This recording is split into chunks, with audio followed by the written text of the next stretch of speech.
À quoi ça sert? Ça veut dire quoi, ça? Pourquoi c'est comme ça? C'est où? C'est qui, lui? Un jour, une question. Pourquoi la langue française est-elle plus difficile que les autres? Si le français est si difficile, c'est parce qu'il comporte beaucoup de fantaisie.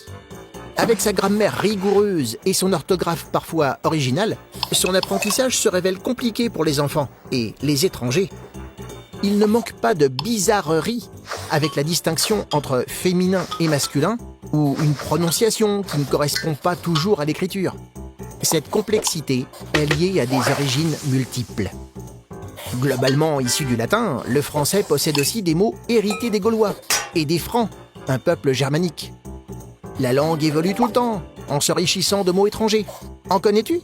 Kiffer vient de l'arabe, par exemple.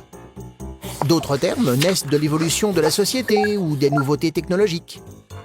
Ce mélange fait du français une langue riche, très précise pour exprimer sa pensée.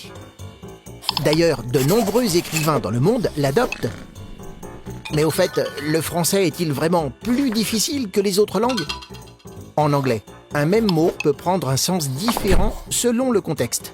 Si tu veux écrire en chinois, il faut connaître des milliers d'idéogrammes. Et pour un Européen, il est presque impossible de produire les clics du Xhosa, une langue africaine.